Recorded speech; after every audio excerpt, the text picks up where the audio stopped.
आज का ये एपिसोड शुरू करने से पहले एक छोटी सी बात। क्या आप भी अपना पॉडकास्ट बनाने की सोच रहे हैं? तो एंकर ट्राई कीजिए। ये पॉडकास्ट बनाने का सबसे आसान तरीका है।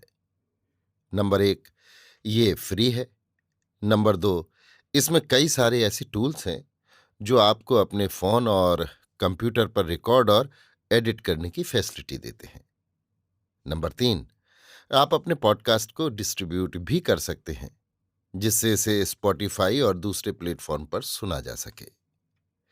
तो डाउनलोड कीजिए फ्री एंकर ऐप या विजिट कीजिए anchor.fm पर अपना पॉडकास्ट स्टार्ट करने के लिए।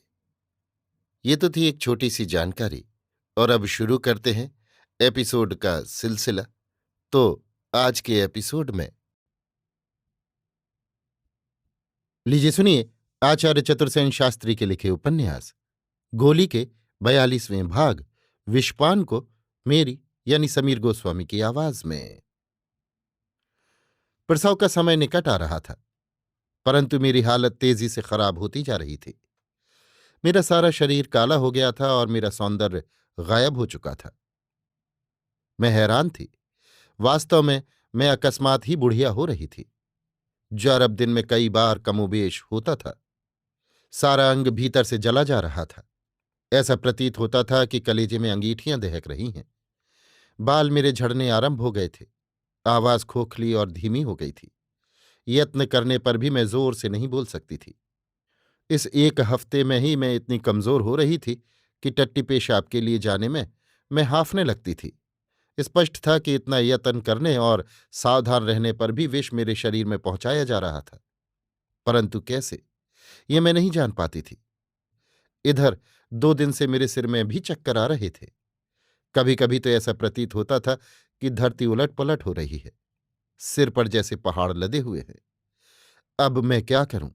किसका सहारा लूं? क्या ये लोग मुझे मार ही डालेंगे? क्या मैं अब अपने बच्चों को भी न देख सकूंगी? रंग महल के मेरे वे सपने क्या सब समाप्त हो चुके? हे भगवान, क्या मैं मर रही हूं? हाय, एक बार भी मैंने अपने पति को अपना प्यार नहीं दिया। वो राजा मेरी जान का ग्राहक बन गया, जिस पर मैंने सब कुछ न्यौछावर कर दिया। मुझे सारे ही संसार के मनुष्यों से घृणा हो गई। परंतु ये कैसे? क्या किसुन जैसे श्रेष्ठ पुरुष दुनिया में नहीं है? फिर भी मैंने हिम्मत नहीं हारी। मैंने दृढ़ निश्चय कर लिया कि मैं अंत तक लड़ूंगी। परंतु क्या डॉक्टर रॉबर्ट भी इस घृणित षड्यंत्र में शामिल है? दवा तो मैं उन्हीं से लेकर खाती हूं और सुई भी उन्हीं से लगवाती हूं, परंतु शीघ्र ही मेरा भ्रम दूर हो गया। एक दिन मेरी हालत देखकर डॉक्टर रॉबर्ट एकदम अधीर हो उठे। स्पष्ट था कि मेरे लक्षण को देखकर बहुत परेशान हो गए थे और वो ठीक ठीक उसका कारण नहीं समझ पा रहे थे। उस दिन मेरे ही सामने उन्होंने नायडू से बहुत सी बहस की। दवाइयां बदली, नए नुस्खे तजवीज किए, बंबई से नई दवाइयां मंगाने को तार दिए। वो बहुत देर तक बेचैनी से मेरे कमरे में चक्कर लगाते रहे। मेरा मन हुआ कि मैं उन्हें सब बातें बता दूं जो मुझे ज्ञात हो चुकी थी, परंतु अभी तक मेरा मन साफ न था। क्या जाने रॉबर्ट भी षड्यंत्र में सम्मिलित हों। परंतु मुझे विष कैसे और कब दिया जा रहा है, अब यही जानने को मैं बेचैन हो उठी। परंतु उसी रात मुझे इसका भी पता चल गया। मैं दीवार की ओर मुंह फेर कर सो रही थी। कमरे में मध्यम रोशनी हो रही थी। डॉक्टर नायडू अपना अंतिम राउंड करने आई। क्षण भर उसने मसहरी में मुझे सोते देखा। दीवार पर मेरे सामने ही आईना लगा था। उसमें मैंने उसे आते और तेज नजर से अपनी ओर ताकते देखा, पर मैं नींद का बहाना करके चुपचाप पड़ी रही। 2 ही मिनट में नायडू चली गई और उसके कुछ देर बाद वही नर्स कमरे में आई, जिसे मैं पसंद करती थी और प्यार करने लगी थी। मेरी मसहरी के निकट आकर उसने भली भांति जांचा कि मैं सो रही हूं कि जाग रही हूं। जब उसे विश्वास हो गया कि मैं सो रही हूं, तब उसने लैंप की रोशनी और मध्यम की। फिर वो उस टेबल के पास आई जो मेरे सिराहने रखी थी। उस पर पानी की सुराही रखी थी। नर्स ने एक पुड़िया चोली से निकाली और सुराही में डाल दी।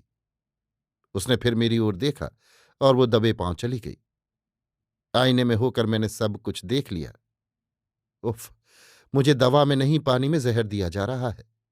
कोई ऐसा मंद विष कि मैं घुल घुल कर मर जाऊं और किसी को गुमान भी न हो कि मेरी हत्या की गई है। कितनी चतुराई और सावधानी से इस गोली का खून किया जा रहा था। वाह! उस दिन मैंने वो पानी नहीं पिया और सुबह मैंने ये अनुभव किया कि आज अपेक्षाकृत मेरी तबीयत ठीक है। कलेजे में जलन कम है, बदन में दर्द नहीं है, सिर उतना भारी नहीं है। मैंने मुंह अंधेरे ही उठकर दवा की एक शीशी खाली करके उसमें पानी भरकर अपने तकिए के नीचे छिपा लिया। उसके बाद मैं सो गई। सबसे पहले वही नर्स आई, सावधानी से मेरे सिरहाने आकर जांचा कि मैं सो रही हूं या जाग रही हूं। फिर वो सुराही उठाकर चली गई। न नायडू को न उस नर्स को पता लगा कि मैं उसका भेद जान गई हूं। वास्तव में उस आईने की ओर उनका ध्यान ही न था। दूसरे दिन रात की ड्यूटी दूसरी नर्स की थी, पर उस दिन वो जहर नहीं मिलाया गया। मालूम होता है कि उस नर्स को षड्यंत्र में सम्मिलित नहीं किया गया। इससे दूसरी सुबह मैं और भी चंगी हो गई, ताकत भी मालूम हुई, खाना भी ठीक खाया। पर तीसरे दिन फिर वही नाटक हुआ और मैंने उस पानी का नमूना भी शीशी में भरकर अपने पास रख लिया। मैंने ये प्रकट न होने दिया कि मेरी तबीयत आज अकस्मात अच्छी है। उसी भांति मैं बीमारी का बहाना करके पड़ी रही। दोनों डॉक्टरों से और नर्स से भी मैंने वही व्यवहार रखा। मैं ये सोचने लगी कि मैं यहाँ किसकी मदद लूं। अब इस विपत्ति में कौन मेरा मित्र है, शुभचिंतक है, जो मुझे मौत के मुंह में से उबारे। एकाएक मुझे वासुदेव महाराज का ध्यान आया और मैंने उनके नाम एक तार लिखा। तार में इतना ही लिखा कि तुरंत आओ। हाँ, एक बात कहना तो भूल ही गई। वो बूढ़ा माली उसी दिन से नित्य शाम को मेरे लिए फूल लेकर आने लगा। वो बहुत भला सीधा आदमी था। इनाम देकर मैंने उसे अपना भक्त बना लिया। वो तार मैंने चुपचाप उसी के द्वारा भिजवा दिया। तार की रसीद उसने मुझे ला दी। ये बात किसी से वो न कहे, ये बात भी मैंने उसे समझा दी थी। अभी आप सुन रहे थे आचार्य चतुर्सेन शास्त्री के लिखे उपन्यास गोली के 42वें भाग विषपान को मेरी यानी समीर गोस्वामी की आवाज में।